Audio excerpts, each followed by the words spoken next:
What's up, guys? How you doing? Welcome to another episode of the Devin Young Show. So, the last episode that I made was in reference to my mother's 68th birthday. Now, the weather, this is how the meteorological community really messes up your plans. They told us that it was going to rain all weekend. Like, I was looking at the radar, and some of these weather systems that they had coming through our area were massive, like huge. And it wasn't just green to indicate light rain; it was reds and yellows. So they made it seem like it was gonna storm all day long. Like seriously, from 3 a.m. Saturday morning until probably around 6 p.m. Sunday. That's what they were projecting. And so we changed all of our plans. We moved everything indoors. We're thinking it's just going to be a cool little quiet night. And lo and behold, first off, it didn't rain. But second of all, some of my family decided they were going to come through, just to surprise my mom, just to, unannounced, come through, have a good time. And sometime during the day, it got leaked. My Aunt L. So I'm going to reference all my family members by their first initial. So my Aunt L, who isn't really good at keeping secrets. let's be honest.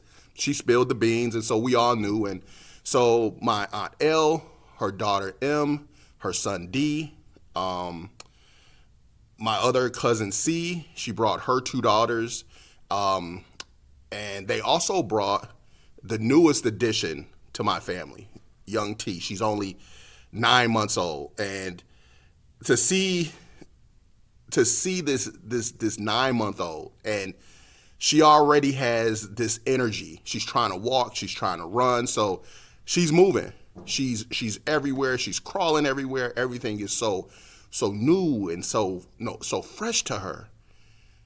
It was like, I had that perspective once. You had that perspective once, but to actually see it in play like that, it's really nice to see.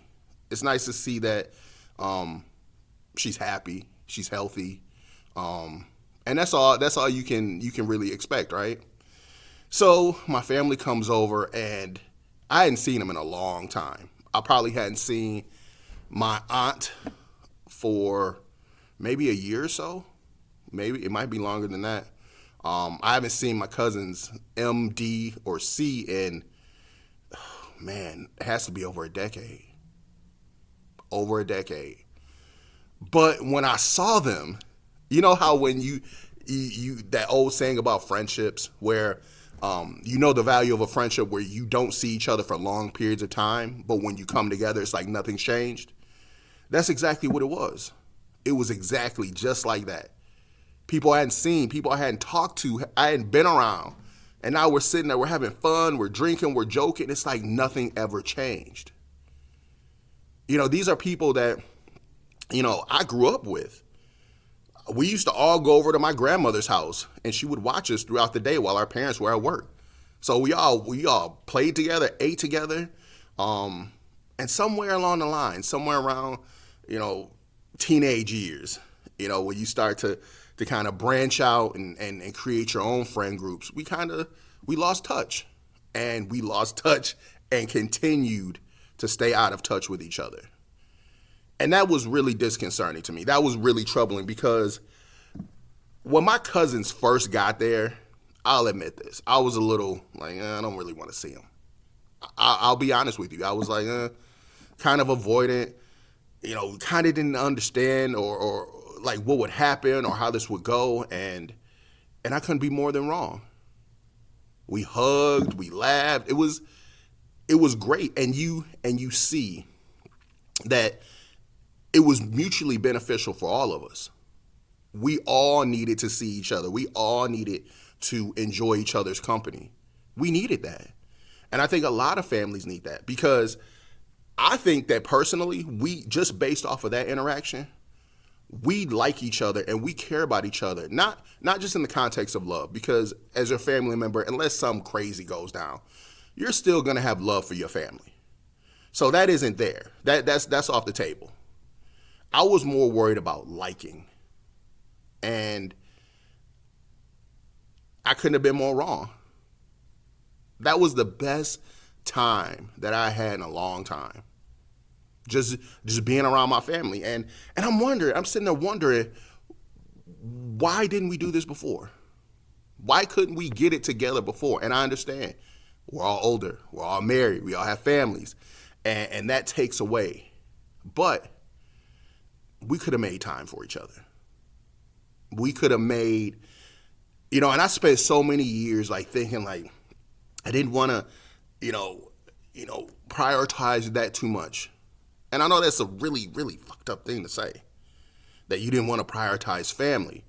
But it was kind of like you get in your feelings sometimes. You let your ego get to you. And you're like, man, if they ain't calling me, I ain't calling them, F them, blah, blah. Got to get past that. You got to get past that. And that's something that I just can't push on you and tell you to do it. I have to do it too. But this world is really, really moving in a direction, a bad direction, very quickly. And the future is more than uncertain. It's people out here who, $200 away, $500 away from a catastrophic expense that will break them. The price of food going up every week, price of gas going up every week. Who knows how things are on the geopolitical landscape, how they truly are. Because you know that politicians and governments, they're not transparent with their populations, with their populace. So start mending these relationships with your family. This becomes a true exchange. We're gardening. I've started gardening. My mother started gardening. My cousins have started gardening. Now we can exchange. Now we can share with each other. Not only the product, but the process behind the product. Getting bigger yields. How do we, you see what I'm saying? Families were, I don't know what happened to society. And I'm speaking purely anecdotally. And I'm not trying to say that everyone has the same family dynamic as I do, because I know there are some families who are absolutely inseparable. Absolutely inseparable. There's nothing you can do to break them, come in between them, nothing. My cousin M married into a family like that. They all live on the same block. They're always together. And I was talking to her this past Saturday, and I'm like, how do you deal with that? How do you deal with being married to a man who is so close, not only emotionally close, but in terms of proximity? How do you deal with that? And she's like, I just have to take my time to myself. I go up to my room, I'll read a book, I'll watch a movie, but I have to disconnect from it. So there are families who, if you see one, the next one is right behind them. So, but I'm just, in terms of other family dynamics that I see within my personal space, there seems to be this disconnect with family. And, families used to come together for everything. Sunday, dinner at Big Mama's house, dinner at Grandma's house, dinner at your mother's house. You talked about things, you coordinated things. If somebody needed something, we helped them. My Aunt Elle, who has had a roller coaster of a life, she said that, her dream is to go to Italy. And I'm sitting in my head thinking, like, we all know what type of financial situation she's in. I mean, what would it be? I could give $200, $250 to her, living out her dream. And everybody else could too. She's somebody, it's not like she walks around with her hand out. She was a hard-working woman. She just recently retired. And she's sitting there telling me how bored she is. She's like, Devin, I can't take it. I'm losing my mind. So it's not like she's just some woman who sits around waiting for things to be given to her. She works her butt off to survive. Not to thrive, not to be, popping bottles and spending cash, just to survive. So, I would like to see a change. And I don't know how I would go about ushering that change. And the thing is that when you're in the moment, you're hype, right? When you're in the moment, you're ready to go. You're like, yeah, let's do it, let's do it, let's do it. And then, life kicks back in. And you're like, I can't make it. I don't want to go out. Like, logistically, it's not going to work, et cetera, et cetera, et cetera. So I'm trying to figure out how we can make it work in a more reasonable way, a way that's realistic, a way that, it doesn't seem obligatory, if that makes sense. So, but yeah, man, it was so great to see him. It was so great to spend time. I wish it was a little bit different. It was good meeting my younger cousins. It was good seeing that next generation. But it would have been nice to hang out with my cousins with no kids around. They could be more relaxed. They could, they don't have to be as responsible. So, because my cousin C, she really wanted to let her hair down. She really wanted to have a lot of fun, but she has her 2 daughters with her. And so she has to be mom. She has to be responsible. But I'd like to see her maybe come out with her husband be DD or whatever. And we could just have a great time together, enjoy each other's company as adults, not parents, not little cousins, but as actual adults, So, and maybe next time, I have, don't get me wrong, there are some cousins that I don't want to be around. There are some cousins that we have like this one-sided history that I don't understand. Some people just don't like you. Some people just don't like your energy. And I am we have another cousin who we were talking about, and I don't really mess with this dude. And my cousin D, he used to hang out with him quite a bit. And I asked him, I was like, you guys still hang out? And he's like, no, he has too much energy. And what I mean by that, too much energy, is he does too much. He's all over the place. He doesn't chill. He doesn't relax. He's always playing around or telling some joke or something. It's just, it kind of takes the air out of the room when everyone is enjoying themselves and we have to stop because you say or do something that rubs people the wrong way.